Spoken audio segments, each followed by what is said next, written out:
তো মায়েরা, এই যে আমরা ভগবানের উপরে দোষারোপ করি, তাই না? আমার জীবনে এত কষ্ট, অমুকের জীবনে এত সুখ, না, দোষ কাউকে দিও না। সবার চরণ ধরি বলি, মা কীর্তন শুনতে যখন বসেছেন, যতটুকু শুনবে প্রভুর নাম স্মরণ করতে গিয়ে বাবা কিছু অনুভূতি লাগবে, কিছু জানতে হবে। এই যে আমরা সংসারে জীবনে কারো দুঃখ যদি আসে, কষ্ট যদি আসে, আমরা দোষ চাপিয়ে দিই না যে অমুকের জন্য আমার জীবনটা বরবাদ হয়ে গেল, যার জন্য আমার জীবনে এত কষ্ট। না ভাই, ওটা ভুল কথা। তোমার কর্ম তোমাকে ভোগ করতে হবে। কারোর জন্য তুমি সুখী নয়, আর কারোর জন্য তুমি দুঃখীও নয়। যদি বলো এ কথাটা আমি বলছি না, একটা 5 বছরের ছেলে যাকে বাবা কত রকম করে মারার চক্রান্ত করেছিল জানো? হ্যাঁ, পাগলা হাতির পায়ের তলায় ফেলে দিল, ছেলেটা মরলো না। জ্বলন্ত আগুনে ফেলে দিল, ছেলেটা মরলো না। পাহাড় থেকে ফেলে দিল, ছেলে তবুও মরলো না। বিষধর সাপের মুখে ছেলেটা ফেলে দিল, তবু ছেলেটা মরলো না। বলো তো ছেলেটাকে? প্রহ্লাদ। ভাগবতী প্রহ্লাদ মহারাজ একটা ছোট্ট 5 বছরের ছেলে। তবে বাবা 5 বছরের ছেলে হরিভক্ত এমনি এমনি নয়। কেন হলো? বাবা হলো বীজ আর মা হলো ক্ষেত্র বা মাটি। বীজ বপন করে দেবে, মাটিটা যদি নোনা লেগে যায়, মাটির ফসল জীবনে ভালো হবে না। এইটা খুব গুরুত্বপূর্ণ কথা মা। মাটি যদি ভালো না হয়, সে ফসল তুমি জীবনে ভালো করতে পারবে না। মাটি যদি নোনা লেগে যায়, ফসল হবে? হবে না। আমার কোন মাটির কথা বললাম তো? মাটি। এই মাটি যদি ভালো হয়, তবে তার ফসলটা ভালো হবে। প্রহ্লাদ 5 বছরে এমনি এমনি কৃপা পাইনি। মাতৃ জঠরে 5000 বছর ধরে সাধু সঙ্গ, ভক্ত সঙ্গ করেছে। করেনি? মা ছিল কয়াধু।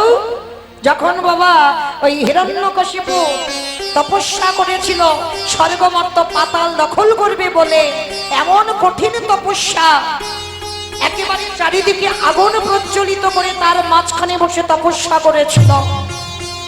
বড় ঠান্ডার সময় বরফের উপরে বসে তপস্যা করেছিল। এত কঠিন তপস্যা, ঊর্ধ্বপাতে হেষ্টমন্ডে তপস্যা। কেন করেছিল? না স্বর্গ মর্ত পাতাল সবটা যেন হিরণ্যকশিপুরের দখলে হয়। আর তখন বাবা স্বর্গের দেবরাজ ইন্দ্র একটা সিদ্ধান্ত নিল যে ওই বেটার তপস্যা ভঙ্গ তখন হবে যদি ওর প্রিয় মানুষকে ধরে রাখা যায়। আর প্রিয় মানুষ বলছে মা কয়াধু। তো সেই দেবরাজ ইন্দ্র কয়াধুর চুলের মুষ্টি ধরে টানতে টানতে এনেছিল নিজ সভায় নিয়ে যাবে বলে। তা যখন কয়াধুকে নিয়ে আসছিল, কয়াধু তখন গর্ভবতী ছিল। মাঝ রাস্তায় দেখা হয়ে গেল দেবর্ষি নারদের সঙ্গে। নারদ মুনি হেসে বলেছিল, দেবরাজ, আপনি দেবরাজ উপাধি পেয়েছেন, আর আপনি কিনা শেষে স্বর্গের দেবতা হয়ে আপনি কিনা একটা নারী হরণ করছেন। এটা জঘন্য অপরাধ। তখন ওই যে দেবরাজ ইন্দ্র নারদকে বলেছিল, তাহলে এখন আমি কি করব? বলে, ফেলে দাও মেয়েটাকে, ছেড়ে দাও, এটা ঘোর অন্যায়। আর কোন নারীর মা মনে রাখবে, চুলির মুষ্টি কোনোদিন ধরতে না, তাতে আয়ু ক্ষয় হয়। আমার কথা নয়, হয়েছিল কার জানো? ত্রেতা যুগে রাবণ রাজা সীতামার চুলের মুষ্টিটা ধরে এনেছিল। তার জন্য তো 1 লক্ষ ছেলে, 1.25 লক্ষ নাতি, বংশে বাতি দেওয়ার মতো কেউ ছিল না। তাড়াতাড়ি সব একেবারে নির্বংশ হয়ে গেল। কোনদিন নারী জাতির কেশ ধরতে নেই, আয়ু ক্ষয় হয়ে যায়। এইবার যখনই ওই কেশ ধরে নিয়ে যাচ্ছে, নারদ বলে বলেন, ছেড়ে দাও। দেবরাজ, তুমি জানো না ওই মেয়েটার গর্ভে এমনই একটা সুসন্তান আছে যার জন্য তোমার স্বর্গ তোমার থাকবে। কথাটা শোনা মাত্র নারদ মুনির কথা মাত্র রেখে দিল, কিন্তু কয়াধু কাঁদলো, দেবর্ষি আমি তো আর ঘরে যেতে পারবো না। কেন? সমাজের কথা ভেবে দেখেন মা, এখন কি আর তখন কি? যদি কোনো নারী জাতিকে রাতের অন্ধকারে ঘর থেকে তুলে নিয়ে জঙ্গলে যদি ছেড়ে দেওয়া যায়, এই সমাজ তাকে সতী নারী বলবে? কলঙ্ক লাগিয়ে নেবে না? বলবে না দ্বিচারিণী, অসতী? বলবে না? সবাই তো বলবে। তো কয়াধু নারদের চরণ ধরে বলল, আমি যাব কোথায়? আমার ঘর থেকে তুলে আনলো দেবরাজ, আমার স্বামী এখন তপস্যায়, তাহলে আমি থাকবো কোথায়? নারদ মুনি বলেছিল, মা এই আশ্রমে তুমি কটা দিন থাকো, আর আশ্রমে শুধু থাকবে না, সাধুদের সেবা করো, একটু তুলসী চয়ন করবে, পুষ্প চয়ন করবে, চন্দন ঘষে দেবে, পূজার আয়োজন তুমি করে দেবে। যতদিন না হিরণ্যকশিপুর ফেরে ততদিন তুমি এই আশ্রমে থাকবে। আর হিরণ্যকশিপুর তপস্যা করেছিল 5000 বছর, আর যতদিন না হিরণ্যকশিপুর ফেরে ততদিন ওই সন্তান ভূমিষ্ঠ হবে না।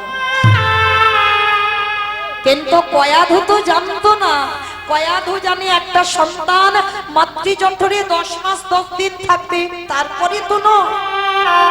কয়াধু মা কাঁদতো। কেন কাঁদতো জানো? শুধু মনে ভয়, আমার এই সন্তান যদি আশ্রমে জন্ম নেয় তাহলে সাধুদের মুখে চুনকালি লাগানো হবে। কারণ এই ঘটনা তো কেউ জানতো না নারদ ছাড়া। তাহলে সবাই কি বলবে? যে সাধুরা নারীটাকে রেখে ওই সাধুদের ঔরসে কয়াধুর গর্ভে সন্তান। কয়াধু ভয় পেত, সাধুদের মুখে চুনকালি লাগার ভয়। একদিন বসে বসে কাঁদছে, নারদ এসে বলেছিল, মা কয়াধু তুমি কাঁদো কেন? কয়াধু বলেছিল, নারদ তুমি না ভগবানের সঙ্গ করো, তুমি কি সত্যি জানো না আমার কাঁদার কারণ কি? তখনই বাবা ওই নারদ মুনি বলেছিল, আমার নাম নারদ, আমার কথা হয় নারদ, আমি যেটা বলবো সেটাই হবে। কথা দিলাম, ওর বাবা যতদিন না তপস্যা করে ফেরে ততদিন ও সন্তান তোমার গর্ভ থেকে ভূমিষ্ঠ হবে না। তাহলে লক্ষ্য করুন, ছেলে কি এমনি এমনি ভক্ত হয়েছে? 5000 বছর সাধু সঙ্গ করেছে, 5000 বছর ওই চন্দন ঘষে দিল, পুষ্প চয়ন করে এনে দিল, তুলসী পত্র চয়ন করে এনে দিল, সর্বদা ভগবানের সান্নিধ্যে ছিল। তাহলে যে নারী গর্ভের সন্তান নিয়ে আচরণ যেমন করবে, তার সন্তান তো বাবা পরবর্তীতে সেই দিকে ধাবিত হবে। মা যদি কৃষ্ণ প্রসাদী পায়, সন্তানও পায়। মা যদি কানে কৃষ্ণ নাম ছাড়া আজে বাজে গান কোনো কিছু না শোনে, ও সন্তান ভূমিষ্ঠ হয়ে সেই পথে ধাবিত হবে। আমার কথা নয়, প্রমাণ মহাভারতে অভিমন্যু। একটা কথা আমার বানানো কথা নয়। কি বাবা? অভিমন্যু ছিল আগম নিগমের কথা। এই জায়গায় তো প্রমাণ, মা ঘুমালে ছেলে ঘুমায়, তাই না? অর্জুনের মুখ থেকে যখন আগমের কথা, মানে কি করে চক্র হয়ে প্রবেশ করতে হয় শুনল, আর তখন মায়ের ঘুম এসে গেল। গর্ভে থেকে অভিমন্যু বারবার বলছিল, মা তুমি একটু জেগে থাকো, আর একটু ধৈর্য ধরো, কারণ তুমি যদি ঘুমিয়ে পড়ো আমার বাবার মুখ থেকে আমার কানে আসবে না কি করে চক্রগ্রহ থেকে বার হতে হয়। কিন্তু ছেলে যদি গর্ভে কাঁদে, মা কি শুনতে পায়? ঘুমিয়ে পড়ল, আর মা সুভদ্রা ঘুমলো বলে অভিমন্যু ঘুমিয়ে পড়ল। এসে গেল যার জন্য বাবা সেই কাল একটা দিন। মাত্র 16 বছর বয়স ছিল অভিমন্যু। 7টা রথি মিলে একটা একটা করে অভিমন্যুর বক্ষে তীর মেরেছে। নিজের বড় জ্যাঠামশাই কর্ণ, মানে কুন্তি মায়ের কুমারী বেলার ছেলে, শেষ বানটা তো কর্ণই মেরেছে নিজের জেঠু হয়ে। বলেছিল অভিতর এই কষ্ট আমি আর দেখতে পাবো না, কারণ তুই আমাকে চিনিস না, আমি তো ভালো করে চিনি বাবা, তুই আমার সন্তান সম, তোকে সবাই মিলে মারছে, তুই এখনো প্রাণ রেখে দিয়েছিস। কোন একটাও যোদ্ধা সূর্য অস্ত যাওয়া পর্যন্ত যুদ্ধ করেনি, শুধু অভিমন্যু করেছিল। প্রাণ হারায়নি, একটা একটা করে রথী মহারথী সবাই মান মারছে। প্রতিজ্ঞা ছিল অভিমন্যুর যে আমি সূর্য অস্ত যাওয়া পর্যন্ত দেহে প্রাণ রাখবো। যখন অভিমন্যু যন্ত্রণায় ছটফট করছে, রক্তে রক্তাক্ত দেহ, তখনই তো শেষ বাণটা কর্ণ মেরে অভিমন্যুকে বুকে জড়িয়ে ধরে কানের কাছে বলল, ক্ষমা করে দে বাবা, ক্ষমা করে দে, আমি পারলাম না তোর এই কষ্ট দেখতে, তাই তো আমি একেবারের মতো তোকে আমি ঘুমোরে অভিরে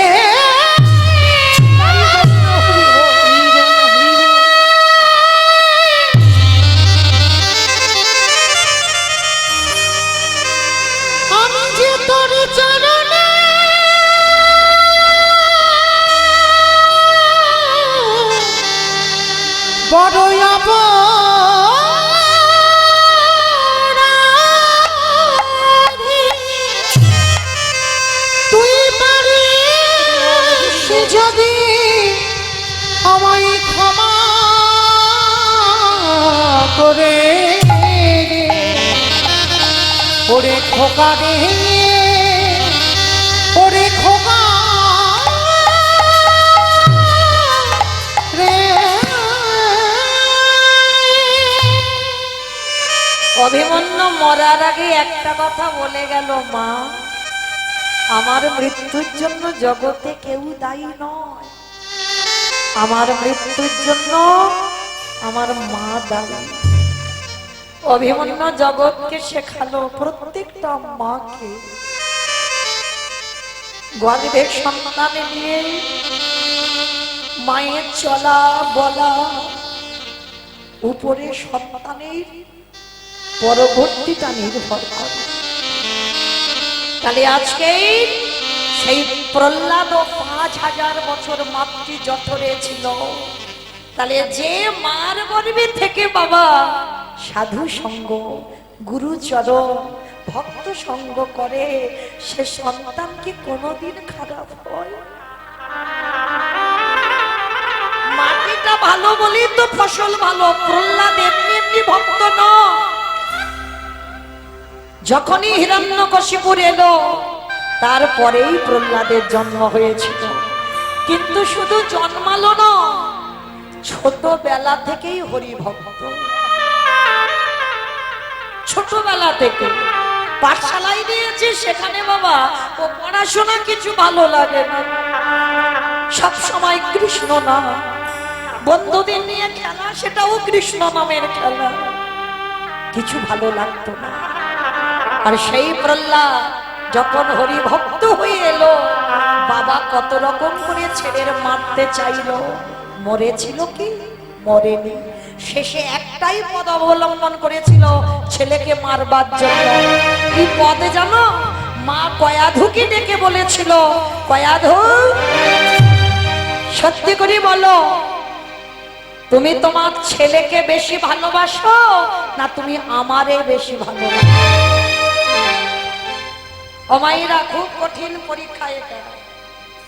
কারো স্বামী যদি জিজ্ঞেস করে, বলো তো তুমি তোমার ছেলেকে বেশি ভালোবাসো না আমার বেশি ভালোবাসো, বলো মা তোমরা কি বলবে ভেবে বলবে, হরিবাসরে মিথ্যা বলতে নেই, আর লোক দেখানি কথা যেন না হয়, যেটা বলবে সেটা যেন ঠিক হয়, হৃদয় দিয়ে বলবে। ছেলে বেশি ভালোবাসো না স্বামী বেশি ভালোবাসো? দেখ, ওটা মন রাখা কথা, মানে কেউ যাতে চটে না যায়। বলো বলো বলো। ছেলেকে ছেলেকে বেশ মন থেকে বলছো তো, বেশ। আর অনেকে বলতে পারছে না বাবা, কেন জানো? হয়তো স্বামী কোথাও বসে আছে, সে কিন্তু দেখছে তার বউয়ের দিকে, দেখি আমার বউটা কি বলে। আর যদি একবার শোনে যে সে বলেছে আমি ছেলে ভালোবাসি, বাড়িতে গেলে মৌমিতার কীর্তন শোনা ব্যবস্থা হয়ে যাবে। মায়েরা কথা বলতে হবে ভেবে বিচার করে। বেশিরভাগ মা বলবে, যদি এখানে ভোট করা হয়, বেশিরভাগ মা বলবে আমি সন্তান ভালোবাসি। তবে মা স্বামী ভালোবাসি না, বাসি। স্বামী যদি 19 হয়, সন্তান 20 হবে, একটু বেশি হবে। কেন? আমি তো মা, ওই জন্য আমি আমার দিক দিয়ে বললাম যে মা 10 মাস 10 দিন গর্ভে যাতনা পায়, সে মা জানে ওই নারীর বেদনাটা কত। কিন্তু এখানে আমরা মা আর কয়াধু মা, তাহলে এখানে আমরা বলছি সন্তান ভালোবাসি, আর কয়াধু বলেছিল এক বাক্যে আমি আমার স্বামীকে ভালোবাসি। কেন এই জায়গাটা উল্টে গেল? কেন কয়াধু বলছে স্বামী আর আমরা বলছি সন্তান? কেন? কয়াধু জানো, যে ছেলেকে পাগলা হাতির তলায় ফেলে দেয় ছেলে মরে না, যে ছেলেকে জ্বলন্ত আগুনে ফেলে দেয় ছেলে মরে না, যে ছেলেকে পাহাড় থেকে ফেলে দেয় ছেলে মরে না, যে ছেলেকে বিষধর সাপের বুকে ফেলে দেয় ছেলে মরে না। তার মানে আমার ছেলের সঙ্গে কেউ নেই, কিন্তু আমার ছেলের সঙ্গে তার হরি বন্ধু আছে। কিন্তু কয়াধু বলে উঠল আমার স্বামী যে বড় অসহায়, ওর কাছে তো কেউ নেই, তাই আমি আমার ছেলের পক্ষ নয়, আমি স্বামী তোমারে ভালোবাসি। বাহ বাহ কয়াধু বাহ, তুমি আমারই ভালোবাসো, তাহলে আমারে যদি ভালোবাসলে তাহলে দাও। ছেলে 3 রাত কিছু খাইনি, কারাগারে বন্দি করেছে, হরিনাম করেছে বলে ছেলেকে একটু খাইয়ে এসো। কি খাওয়াবো গো স্বামী? তোমার ছেলে তো নাড়ু ভালোবাসে, যাও আমি বানিয়েছি তোমার প্রহ্লাদের জন্য নাড়ু, একটু খাইয়ে এসো। স্বামী তুমি নাড়ু বানিয়েছো? হ্যাঁ, কি করে বানালে, কি দিয়ে বানালে? কোনদিন তো দেখিনি। শোনো কয়াধু, এর বাইরে আছে ছানা দেওয়া, বাইরে আছে মাখন, আর এই নাড়ুর ভিতরে আছে কালকুড়ি। বলো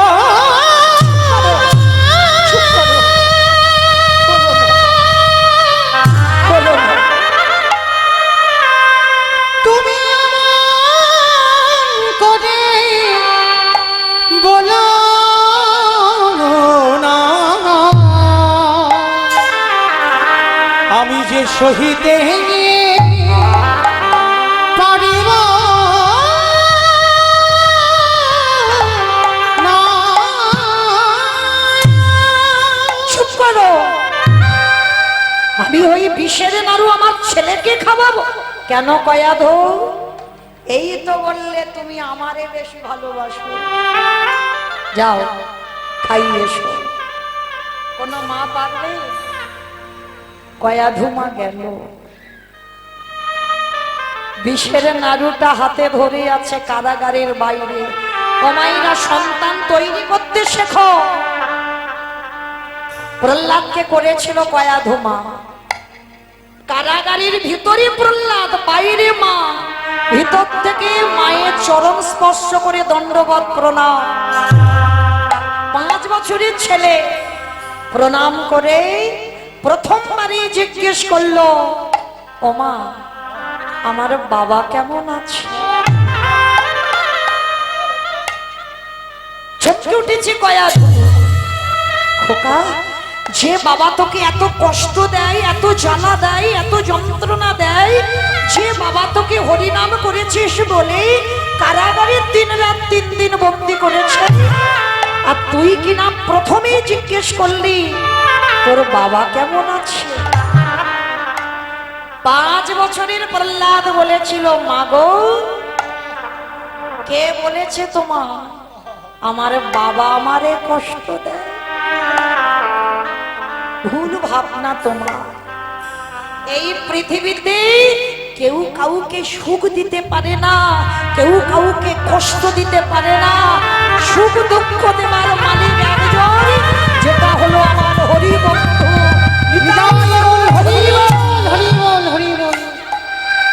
জগতে কে সুখে থাকবে কে দুঃখে থাকবে তার ভাবনা কোনো মানুষ করে না, করে আমার হরি বন্ধু। মাগো, আমার হরি বন্ধু চেয়েছে আমি 3 রাত 3 দিন কষ্ট পাবো, আমি খাবো না, আমি জ্বালা পাবো, আমি যন্ত্রণা পাবো, তাই তো আমি কারাগারে বন্দী আছি। হঠাৎ দেখতে পেল প্রহ্লাদ মার হাতে নাড়ু, আর প্রহ্লাদ খুব নাড়ু খেতে ভালোবাসে। ও মামা, ও মা, তুমি নাড়ু এনেছো? ও মা, আমি কিছু বলতে পারিনি কাউকে, কিন্তু আমার বড্ড খিদে পেয়েছে। দাও না মা আমার একটা নাড়ু। একটা নাড়ু খেয়ে যদি জল খাই আমার পেটটা ভর্তি হয়ে যাবে। একটা নাড়ু দাও না। না না বাবা না, খবরদার ওই নাড়ু খাবার কথা বলিস নি। ও মা, তুমি না আমার মা, তুমি বলো না মা, একটা ছেলে যদি 3 দিন 3 রাত কিছু না খায় কত কষ্ট হয়। একটা দাও না মা। না খোকা, আমি এ নাড়ু তোকে দিতে পারবো না। তুই যদি কেঁদে মরেও যাস আমি এ নাড়ু দেব না। প্রহ্লাদ খিদের জ্বালায় কারাগারের ভিতর থেকে ওই হাতটা বের করে থালা থেকে একটা নাড়ু কেড়ে, আর যেই প্রহ্লাদ নাড়ুটা নিল কারাগারের দরজায় ওই কয়াধুমা অচৈতন্য হলো। কেন? সব নয়নে ভগবান দেখা যায় না। দন্তেশ্বর সব মানে সর্বস্ব। আর এখানে যারা বসে আছো, দাঁড়িয়ে আছো, কীর্তনিয়া সম্প্রদায়, সব হলো তালবে সব সব মরা। এ মরা দুটো চোখে ভগবত দর্শন হয় না। এই চোখ বন্ধ করতে হবে। তোমার কপালে একটা চোখ আছে যেটা জ্ঞান চোখ। গুরু আশ্রয় গিয়ে কুলকুণ্ডলী জাগরিত করে আটটা চোখটা খুলে দিলে তুমি দেখতে পাবে যা আছে বিশ্ব ব্রহ্মাণ্ডে তাই আছে তোমার দেহ ভাণ্ডে। নিতাই গৌর হরি বল, হরি বল, হরি বল। ভগবান খুঁজতে বৃন্দাবন যেতে লাগে না, ভগবান খুঁজতে নবদ্বীপে যেতে লাগে না। যা আছে বিশ্ব ব্রহ্মাণ্ডে তাই আছে তোমার দেহ ভাণ্ডে। সে একজন ভক্ত নিজেকে যদি চিনতে পেরে যায় সে নিজের মধ্যে আমার রাধা গোবিন্দ যুগল দেখতে পায়। নিতাই গৌর হরি বল। তাই প্রহ্লাদ যেই না নাড়ুটা নিল মা কয়াধু অচৈতন্য, আর যেই অচৈতন্য হলো এইবারে ভক্ত বাৎসল্য ভগবান। আরে কি আমার থাকিতে পারে প্রহ্লাদ যেই না নাড়ুটা বাবনে দেবে পিছন থেকে হরি বন্ধু এসে আমার প্রহ্লাদের হাতটাকে হরি প্রহ্লাদ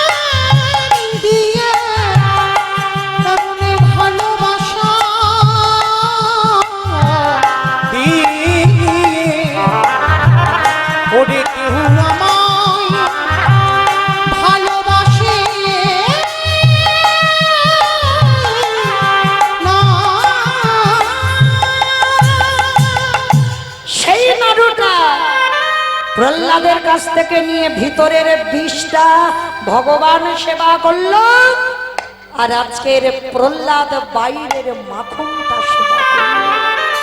তাহলে সেদিন কারাগারে আমার প্রহ্লাদ ভক্তদের শিক্ষা দিল, সুখ দুঃখ দেবার মালিক একজন, যিনি হলেন আমার হরি বন্ধু নিতাই গৌর প্রেমানন্দে। হরি বল, হরি বল, হরি বল। তাহলে যত আমার করো না কেন মা, এসেছো তুমি খালি হাতেই, যেতে হবে তোমার খালি হাতে।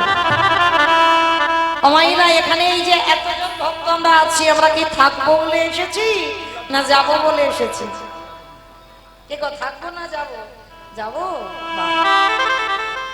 আমার ঘাড়ে দায়িত্ব পড়েছে, আমার যাবার পালা।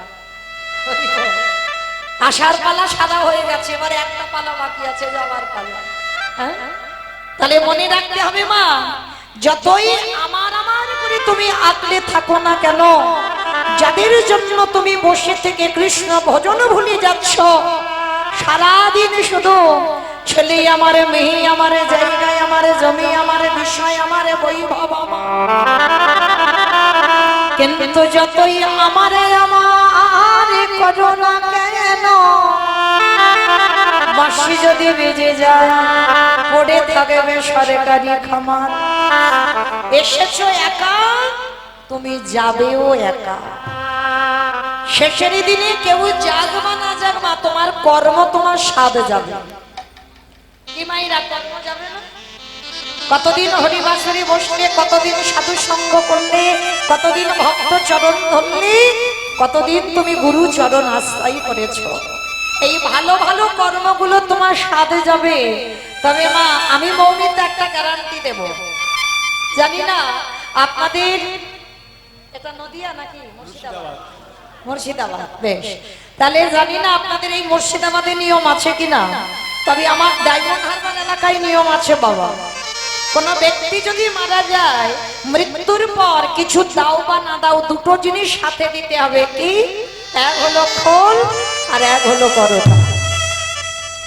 বাবা, না যাবে হারমোনিয়াম, না যাবে রোলান্ড, না যাবে বেহালা, এসব কিছু যাবে না।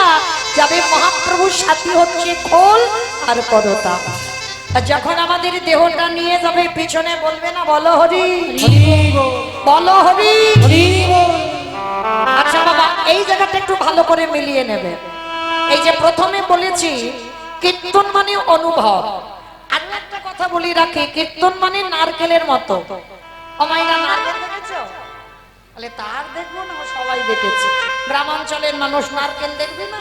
তার নারকেল যারা দেখেছো, দেখবে বাইরে একটা খসা আছে, খসাটাকে ছাড়ালে কি নারকেলের স্বাদ পাবে? ভিতরে যখন যাবে বাবা, সে বাইরের থেকে আরো শক্ত বেশি। তাহলে সেই শক্ত জিনিসটাকে ভাঙতে হবে, শ্বাসটাকে যদি টেনে ছাড়াতে পারো, তারপরে তুমি বুঝবে নারকেলের স্বাদটা কেমন। এই কীর্তনের বিষয়টা বাবা ঠিক এই রকম। কীর্তনী একটা কাহিনী বললো, আর কাহিনীটা শুনে আমি বাড়িতে চলে গেলাম না, খবরদার। আগে মনে রাখবে, একটু ভিতরে যেতে হবে, আর ভিতরে না গেলে নারকেলের মতো রস আস্বাদন করতে পারবে না। তা এই যে কীর্তনীয়রা বলছে যে হরিনাম ছাড়া মানুষের গতি নাই, তাহলে সত্যি কি গতি আছে? শেষের দিনে তোমার কর্ম যাচ্ছে, আর যাদের আগলে বসেছিলে কেউ তোমার সাথী হলো না, তাহলে গেল কে শেষের দিনে? এই হরিনামে যাবে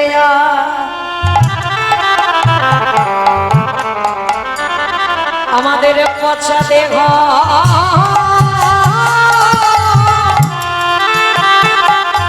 দেহ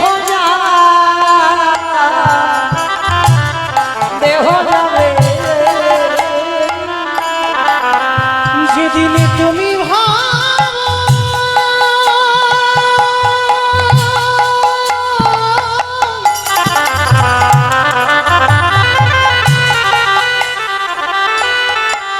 যেদিনে তুমি ভাবো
পচা দেহ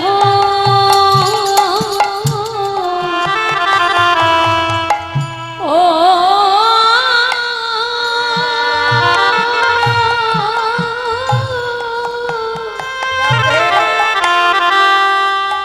দেহ যা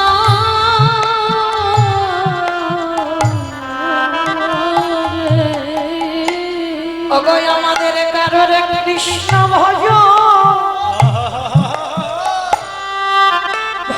হলো না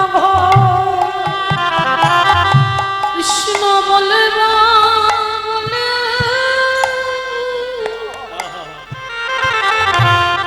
এইভাবে হে দয়াময় আমরা সবাই মায়ার বাঁধনে দয়াল বন্দি হলো শুধু আমার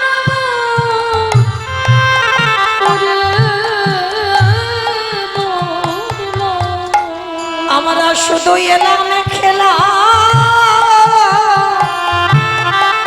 ভব ছেড়ে চলে গেলাম একেবারে হরি বলে নানা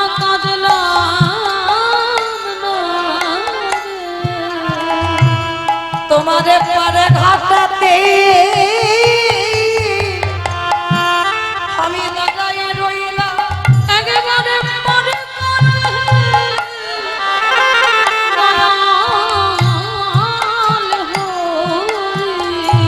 দয়ালয় আমার কেশে ধরে ধরে আমায় টেনে নিও বলে তুমি কত পথে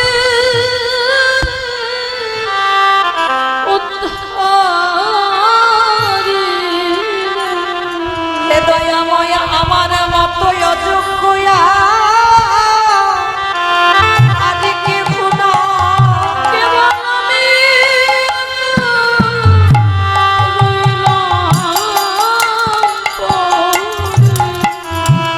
দয়ালে আমি তোমার চরণে ছাড়া আমি কিছু জানি না আমার চরণ ছাড়া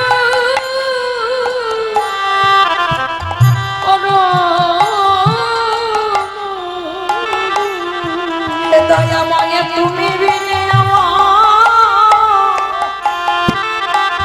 আমার গতি নাই বলে তুমি তো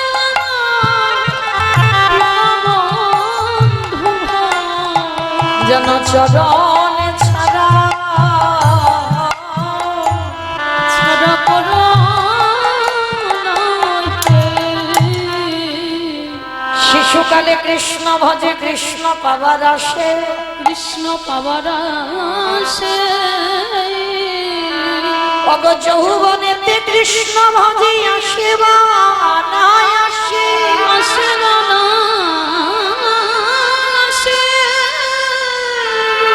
অগ বৃদ্ধকালে কৃষ্ণ ভজে জমে রহ তহর আসে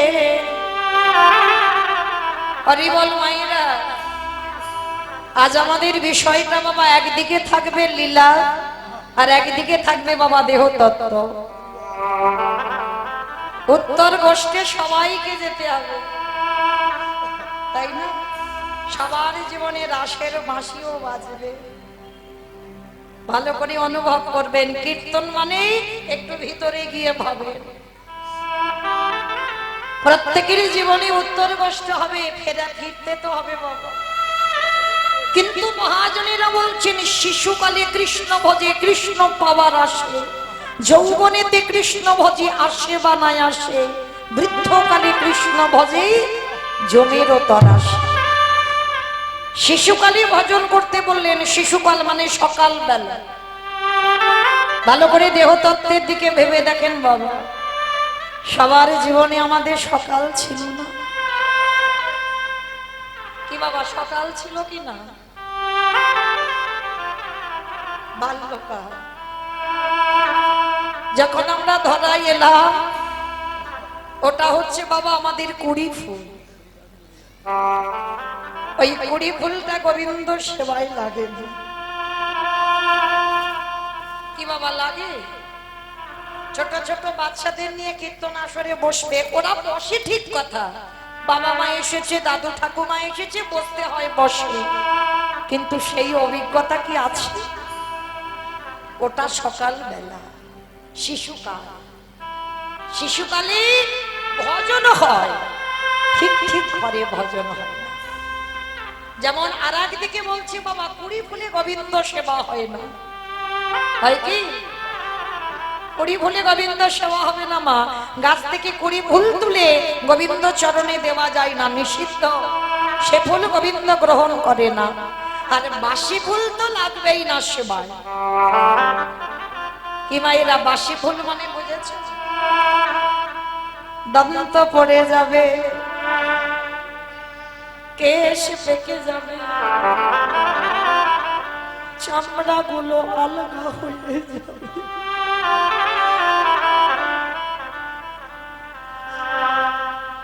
এ দেহে কৃষ্ণ ভজন হবে না।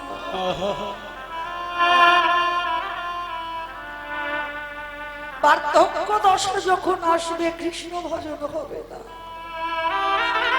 স্নান করে ঠাকুর ঘরে গিয়ে আন্নি করতে বসবে, শরীর অলস, জপের মালাই জপ করতে করতে আর ভালো লাগছে না, এবার একটু ঘুমালে ভালো। এ ফুল গোবিন্দ সেবায় লাগে না। মহাজনেরা বলছেন এটা বাসি ফুল, গোবিন্দ সেবায় লাগবে না। তাহলে সেবা দেবে কোন ফুল? যে ফুলটা বাবা আজকের গাছে ফুটেছে, আর আজকের ফোটা ফুল সম আমাদের যৌবন। এটা আমার কথা নয় বাবা, আমার গোবিন্দ রাধারানীকে বলে রেখেছে, রাধে গো আমি যৌবনে বড়,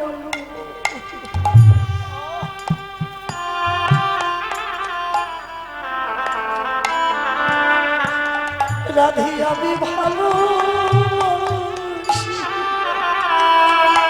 বলে ওগো নিতাই গৌর হরি বল, হরি বল, হরি বল।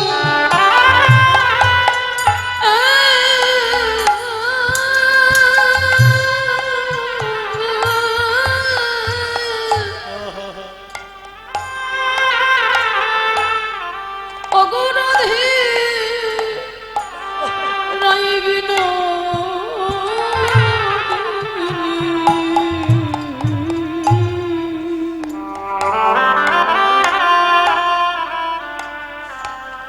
আমি যৌবন বড়,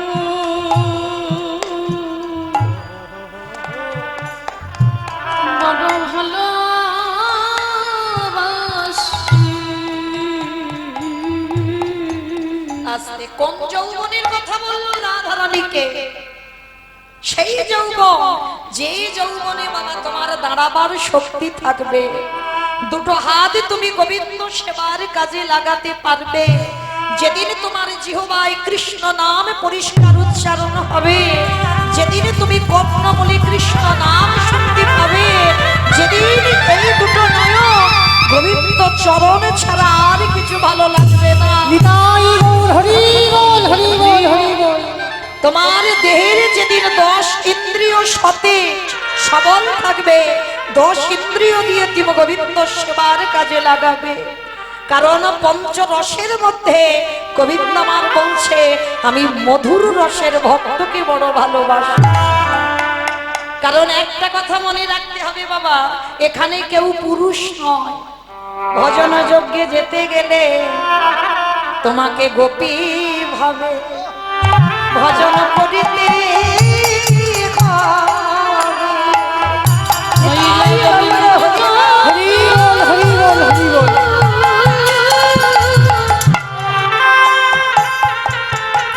ওই গোবিন্দ চরণ পেতে হলে গোপী ভাবে যেতে হবে।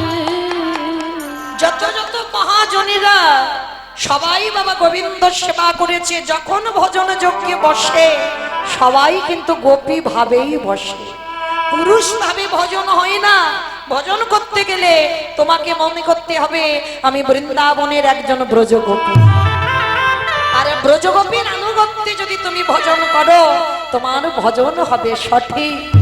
তাই রাধারানীকে বলেছিল, রাধে আমি যৌবন বড় ভালোবাসি, যদি ভক্ত 10 ইন্দ্রিয় দিয়ে মধুর প্রেমে কেউ ভালোবাসতে পারে। সব থেকে তো বাবা উন্নত উজ্জ্বল রস যেটা হচ্ছে মধুর প্রেমের ভক্ত যদি কেউ হয়। হ্যাঁ, আজকের সেই রাধারানী বলেছিল, সজনী রে, যারা এখানে বাবা মাথুর লীলা শুনেছেন, রাধারানীর দশমী দশা একটু মনে পড়ে গেল। এই যে যৌবনের কথা বলতে গিয়ে যেদিন আমার গোবিন্দ মথুরায় গেল, রাধারানী বলেছিল, সজনী রে, আমার গোবিন্দ ব্রজ ছেড়ে মথুরায় চলে গেল, 100 বছর কেঁদেছিল। আচ্ছা বাবা, এই জায়গাটা ভাবে যে রাধারানী গোবিন্দের প্রাণ জীবন মানে পলকে যে হারায়, সেই রাধারানীকে 100 বছর কাঁদালো কেন? শুধু কি শ্রীরামের অভিশাপ? না, ওই যে বললাম তলিয়ে যেতে হবে ভিতরে। রাধারানী হলে জগতে আশ্রয় তত্ত্ব, আমার গোবিন্দ হলে জগতে বিষয় তত্ত্ব। ওই রাধারানীকে 100 বছর কাঁদিয়ে গোবিন্দ জগৎকে শিখাইয়ে দিলে, ওরে কলির জ্ঞান ধরি এই জগৎ সংসারে মাঝে রাধারানীর মতো যদি কেউ কৃষ্ণ কৃষ্ণ বলি কাঁদতে পারে, তারে অচিরে কৃষ্ণ কৃপা। যদি কেউ কৃষ্ণ নিতাই গৌর হরি বল, হরি বল, হরি বল। কেউ কৃষ্ণ বলে কাঁদিতে পারে, অচিরে কৃষ্ণ প্রাপ্তি হবে। তাই তো রাধারানী বলেছিল, সজনী, আমার গোবিন্দ ব্রজ ছেড়ে মথুরায় চলে যে গেল, যেদিন আসবে বুঝে, সেই দিনে যদি আমার যৌবন খানা না থাকে, কত অনুরাগের কথা দেখো। সজনী রে, আমি কি দিয়ে গোবিন্দে আমি সেবা দিব? 6:30 থেকে 8টা পর্যন্ত খাবার বন্ধ থাকবে। আমার মধুরে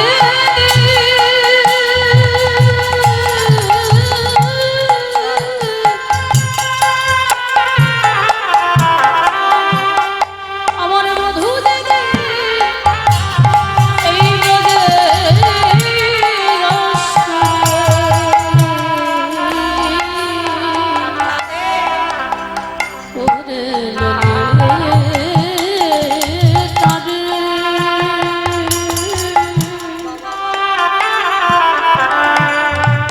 আমি কি দিয়ে গোবিন্দে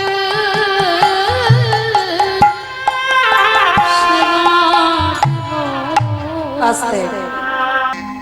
এই যে বাবা মহাজনেরা বলছেন, খেলায় বিনোদ খেলা বোরা বনমালী। আচ্ছা আগে বলেন তো বাবা, বনমালী কাদের বলা হয়? বেশ বেশ,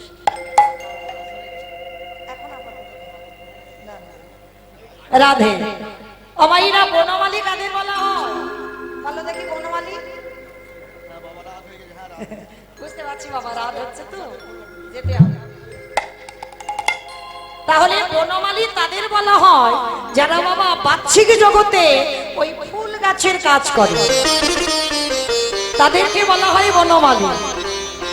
কিন্তু আমার গৌরাঙ্গ মহাপ্রভুকে বনমালী বলা হলো কেন? ওরে কলির জ্ঞানন্দজি, আমার গৌর সুন্দর, আজ বনমালী কেন বলা হলো? আমার গৌর সুন্দর, তার নাম অস্ত্র দিয়ে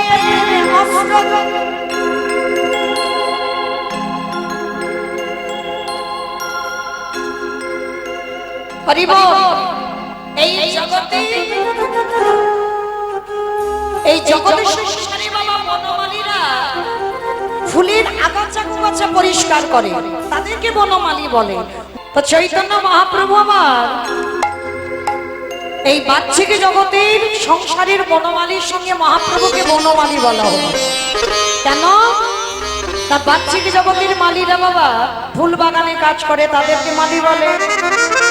আরে গোবর সংসার আমা এই ভক্তের হৃদয় বাগানে যে কামনা বাসনার আগাছা কুগাছা আজ জমে আছে। বাবা বাহ্যিক জগতের আগাছা কাটতে গেলে অস্ত্রের দরকার হয়, আর আমার গৌরাঙ্গ মহাপ্রভু ভক্তের হৃদয় বাগানে যে আগাছা সেগুলো কি দিয়ে কাটবে? অস্ত্র দিয়ে না।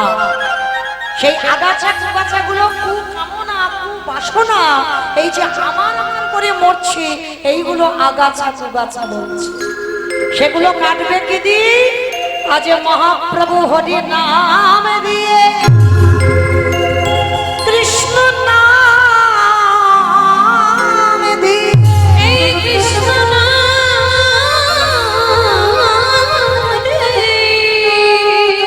এই বলির আমার আমার কুবাসনা আজ কুকামনা নিজের হাতে গোকুল হরি হরি নাম অস্ত্র দিয়ে আজ চিরে মুক্তির কথা।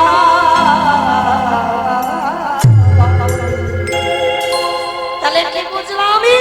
নাম অস্ত্র প্রেম অস্ত্র দিয়ে বলির মানুষকে এই আমার আমার করার বাসনা থেকে মুক্ত করে দিতে চাইবে। তাই তো বাবা হরি নামের, তবে বাবা ভগবানও খেলা করে। দেখবেন আপনাদের এই দিকে আসার সময় দেখা যায় কত বয়স্ক লোকেরা বাবা এখনো বসে বসে তাস খেলে। খেলে না? খেলে তো। বিকাল বেলা হলে পরে থাকবে না বাবা, একটু বাজারে গিয়ে সব একসঙ্গে বসে বন্ধু বান্ধব তাস খেলতে থাকে। কিন্তু এটা তাদের জন্য নয়, আমার ভগবানও খেলে, তবে তাস খেলে না। ভগবান সত্যযুগে খেলেছিল চার নারায়ণ হয়ে, বাসুদেব নারায়ণ, শঙ্কর্ষণ নারায়ণ, প্রদ্যুষ্ণ নারায়ণ, অনিরুদ্ধ নারায়ণ, চার নারায়ণ হয়ে সত্যযুগে ভগবান খেলা করলো। ত্রেতা যুগে চার ভাই রাম লক্ষ্মণ ভরত শত্রুঘ্ন চার ভাই ভাই খেললো। দ্বাপর যুগে 24 জন বন্ধু, 12 জন প্রধান 12 জন উপপ্রধান, 24 জন বন্ধু নিয়ে খেললো। ভগবান মনে মনে ভাবছে কিন্তু খেলাই সুখ হচ্ছে না। বাবা যে খেলা খেলবে, খেলতে গেলে তো একটা সুখ দরকার, যে খেলায় আনন্দ হবে তবে তো বাবা ভালো লাগবে। কিন্তু ভগবান সত্যতে খেললো, ত্রেতাতে খেললো, দাপরে খেললো, কিন্তু আনন্দ হচ্ছে না। ভগবান বলছে কেন আনন্দ হচ্ছে না? না বাবা, সব যুগে দেখো মারবো মারবো কাটবো কাটবো ভাব। দেখো সত্য যুগে হিরণ্যাক্ষ হিরণ্যকশিপু মারলো, ত্রেতা যুগে রাবণ কুম্ভকর্ণ মারলো, আর দাপরে তো অগন্তি, সে আমার থেকে আপনারা বেশি জানেন। কংস, শিশুপাল, দন্তবক্র, কালিয়নাথ, পুতনা, অকাসুর, বকাসুর, তৃণাবত্রাসুর, অরিষ্টাসুর, শুধু মারামারি করলো। কিন্তু ভগবান কলিযুগে কারোরে ধরে মেরেছে? নিতাই চাঁদ মার খেলো, হরিনাম দিতে গেল, জগাই মাধাই কলসিটা নিয়ে একেবারে নিতাই চাঁদের মাথাটা ফাটিয়ে দিল। তাহলে মারলো না, কলিযুগে মার খেলো কেন? এবি অস্ত্র না ধরিব, প্রাণে কারি না মারিব, প্রেম দিয়ে চিত্ত শুদ্ধি করিল সংহার। তাহলে কলিযুগে আর মারামারি নয়, কলিযুগে তো একটাই খেলা। কি খেলা? বৃন্দাবনের খেলা ছিল, মাঠে দৌড়া দৌড়ি। বৃন্দাবনের খেলা ছিল, মাঠে দৌড়া দৌড়ি। বৃন্দাবনের খেলা ছিল। আমার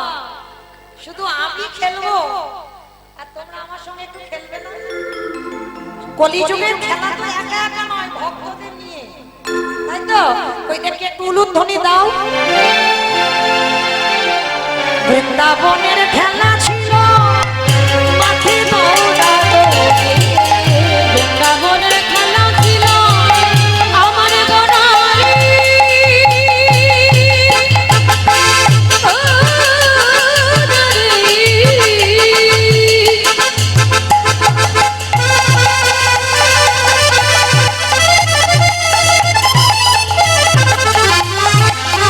আমি কতটা দেখি যা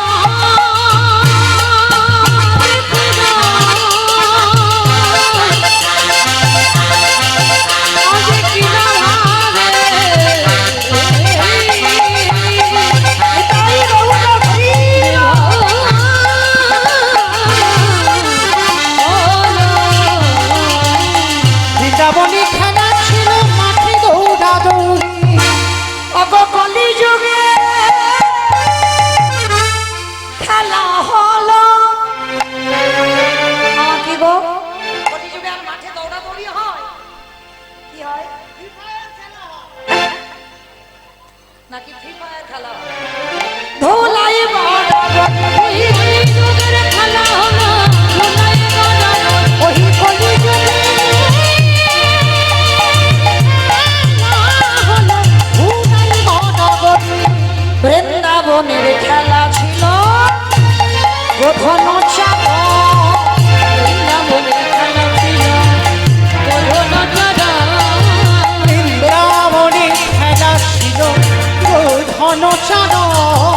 বৃন্দাবনের খেলা ছিল গোধন চাঁদ। কলিযুগে খেলা হলো নাম সংকীর্তন। ওই কলিযুগে খেলা ওই কলিযুগে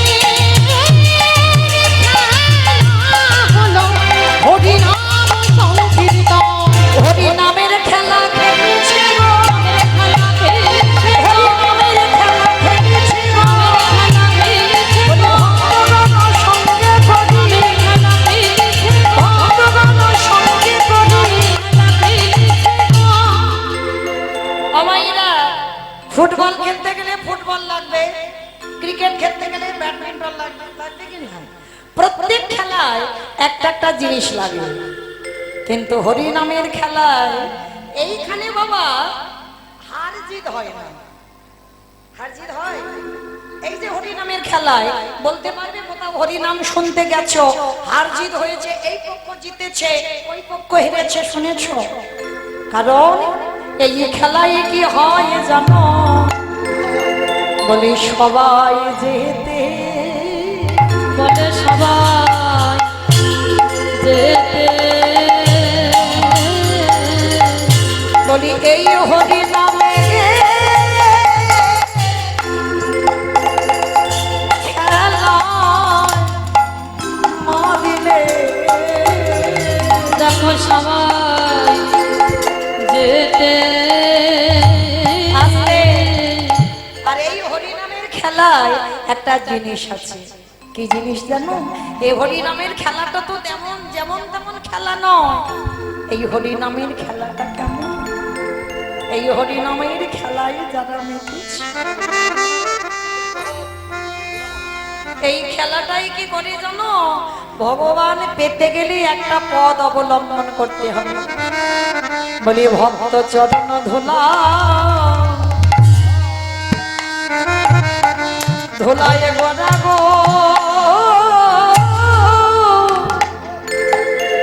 গড়া গো ওগো ভক্ত পিতা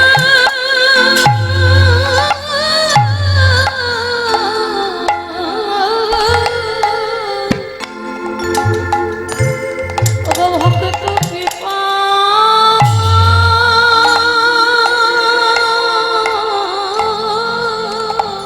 রাধে কৃপা করো বলে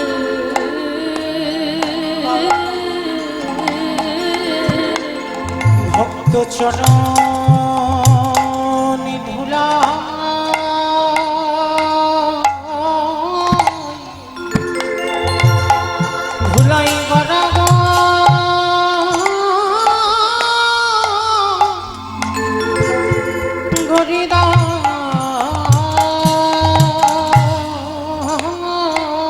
শুধু গড়া ঘুরিল এই হরি নামে আরো কি হয় জানো আমার পিতা ধরে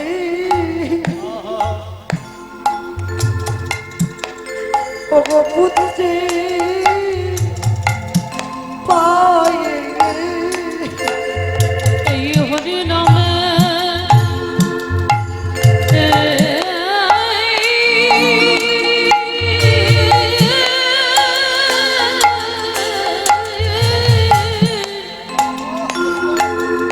এই হরি নামে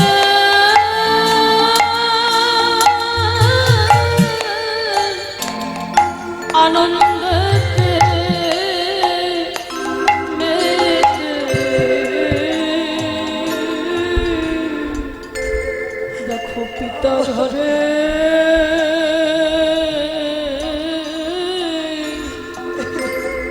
ওই পুত্র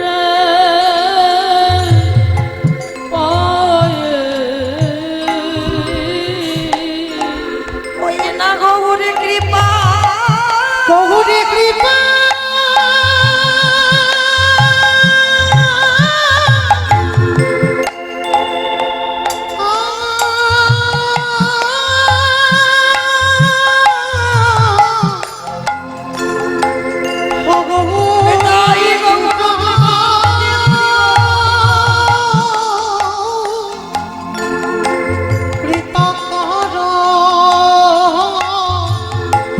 বলে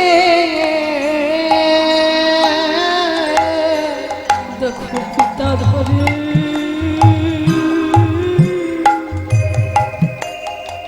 ওই পুত্রে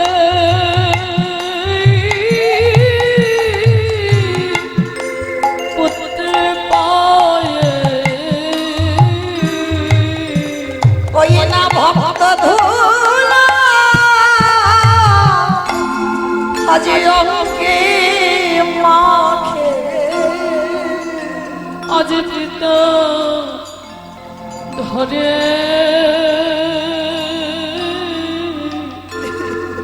ওই পুত্রে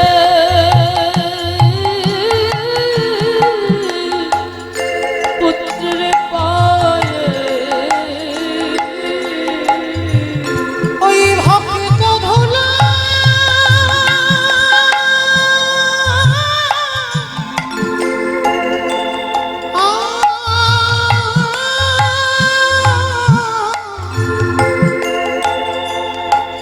যে ভক্ত ধুলা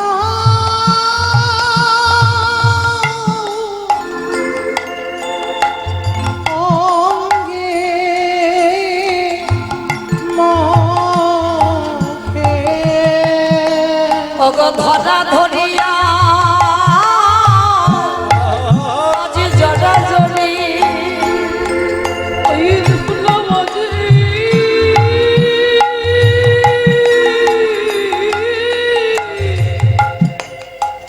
দেখো গৌরী এই হরি নামে সবাই মাতে আজ মুখে বলি হরি হরি ওগো দেখো ধরা ধরিয়া জড়া জড়ি ওই মুখে হরি বল বলি ধরা ধরিয়া জড়া জড়ি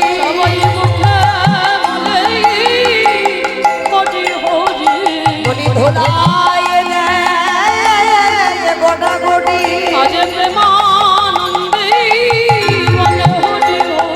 বলি সবাই হরি নামে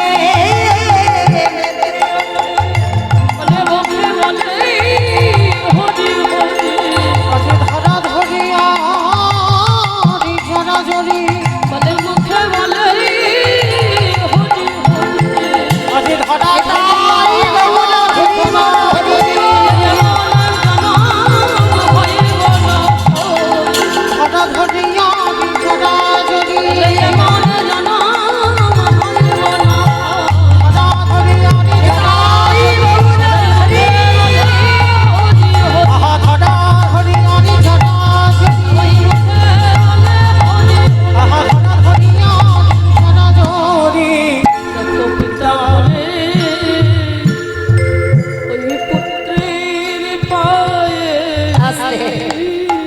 হঠাৎ দেখা গেল বাবা সূর্যদেব পাটে বসেছে।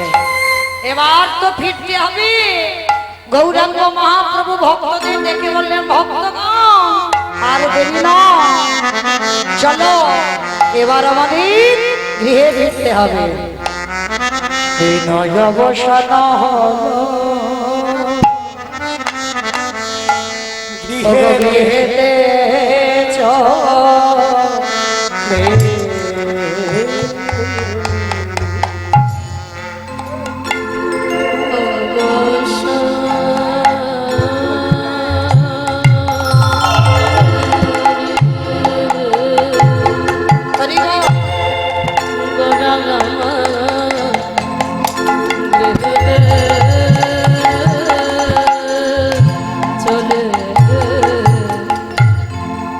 দেখো যে দেখো গগনে আর সূর্য নেই।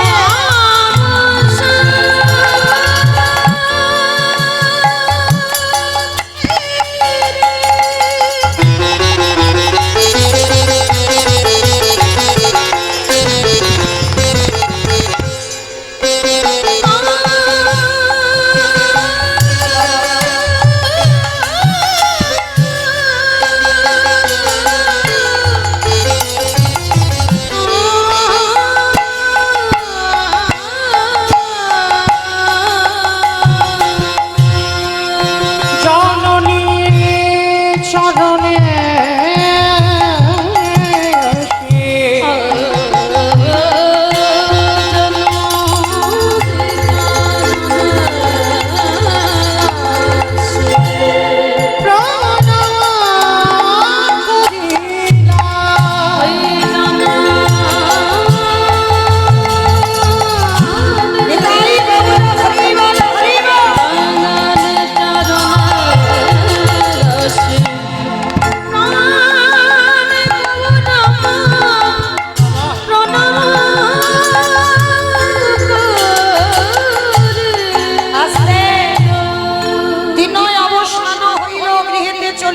জননী চরণে আসি প্রণাম করি না। দেখো দেখো গৌরা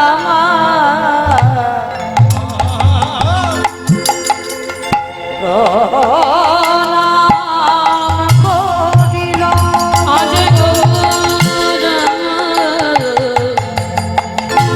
প্রণাম করি ওই জননী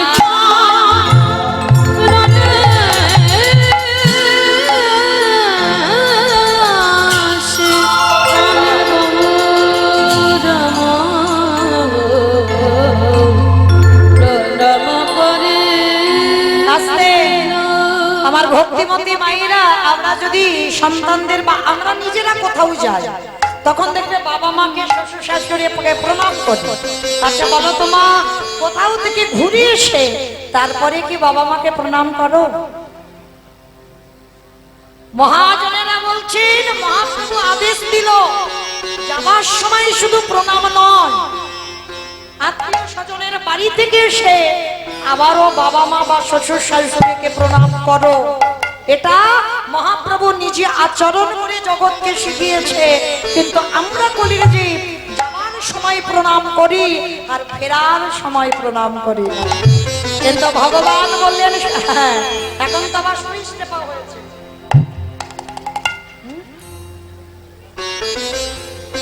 আবার আবার মাঝে মাঝে হাত উঠবে না, মাথাটা একটু দুম করলেই অপরাধ নিও না, প্রণাম করতে শিখতে হবে। যারা পুরুষ তাদেরকে দণ্ডবাদ প্রণাম করতে হবে, মাটিতে শুয়ে পড়ে। আর আমরা নারী জাতি, আমাদের দণ্ডবাদ প্রণাম নয়, আমাদের পঞ্চাঙ্গ প্রণাম। মানে হাত দুটো মাটিতে রেখো, হাঁটুটা মাটিতে রেখো, মাথাটা মাটিতে ঠেকাও। এই পাঁচটা অঙ্গ মাটিতে দিয়ে নারী জাতিদের প্রণাম করতে হয়, পঞ্চাঙ্গ প্রণাম। আর যারা পুরুষ প্রণাম করতে গেলে দণ্ডবাদ শুয়ে পড়ে প্রণাম করতে হবে। এইটা গ্রন্থ আদেশ দিয়েছে। রঘুনাথ দাস, রঘুনাথ দাসের মতো এই ষষ্ঠাঙ্গে দণ্ডবাদ প্রণাম আর পৃথিবীতে কোনো ভক্ত পারবে না। যেমন নামাচার্য হরিদাস ঠাকুরের মতো নাম জপ আর কেউ বেশি করতে পারবে না। এই দুইজন ভক্ত, একজন প্রণামে বিখ্যাত হলো, আর একজন নাম জপ করে জগতে বিখ্যাত হয়ে গেল। হ্যাঁ, কিন্তু প্রভু আমার মার কাছে ফিরে প্রণাম করলো, আর শুধু প্রণাম করলো নয়, আর প্রণাম করে হঠাৎ দেখলো প্রভুর আমার অঙ্গে, দেখো দেখো ধুলায় ধূসরায় অঙ্গ।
বলে তুমি আগে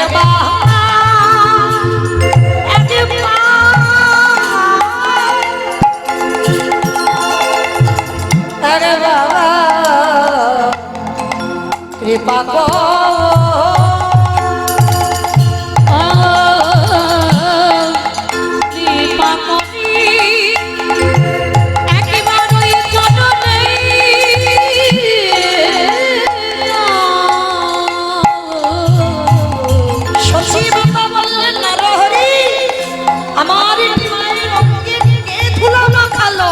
বলে মা গো কেউ ধুলা মাথায়, তাহলে ধুলা কেন? বলে ধুলা নয়, তোমার নিপা আপনি ধুলা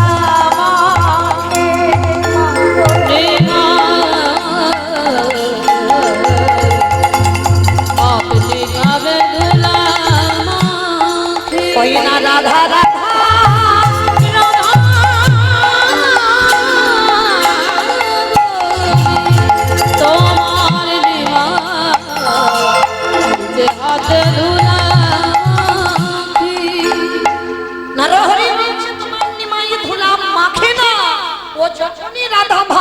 কৃষ্ণ ভাবে বিভাবিত হয়, তখন ওই ধুলাটা নিমায়ের অঙ্গে মাখায়। কেন? মনে মনে ভাবে, কারণ তিনি তো রাধা ভাবার কৃষ্ণ ভাব।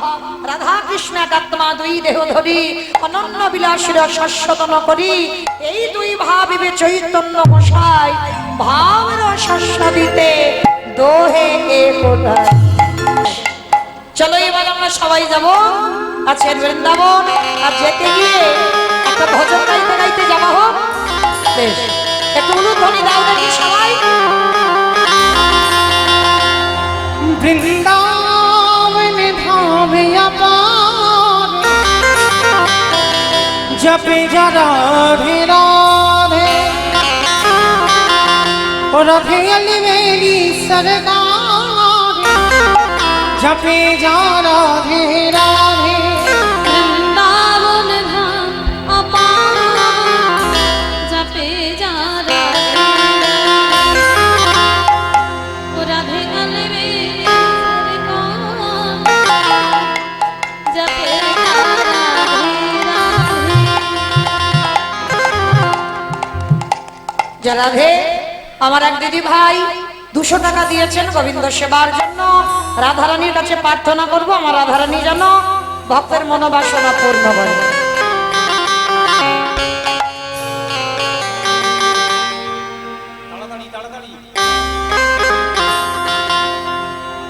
রাধে চলুন আজকে আমরা সবাই উলুধ্বনি। বৃন্দাবন ধামে আপার জপে যা রাধে রাধে, राधे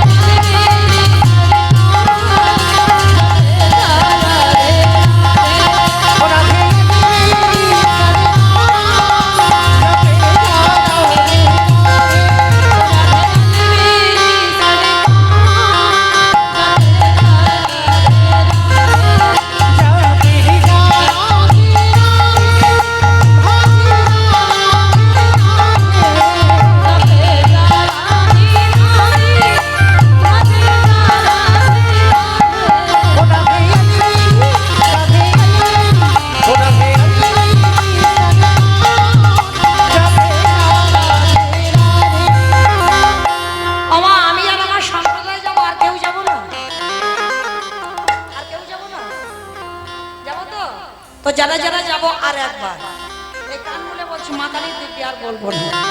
সবাই দেখি হাত দুটো তোলো দেখি সবাই।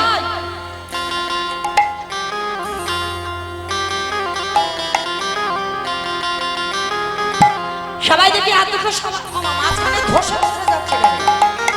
আমার নাম মৌমিতা ঘোষ, আমার পদে পদে দোষ। তাহলে দেখি একসঙ্গে হাত তালে তালে বলো তালি কেমন? तू वृंदावन में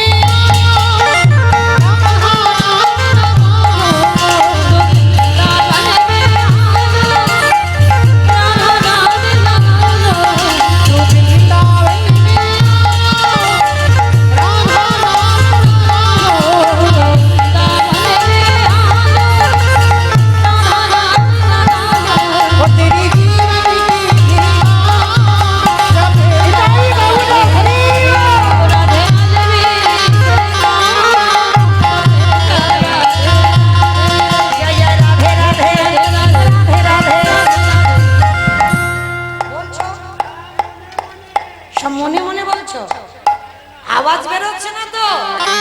বলো রাধে রাধে রাধে রাধে রাধে। হচ্ছে না, আর একটু পিছন থেকে আওয়াজ হচ্ছে না। রাধে রাধে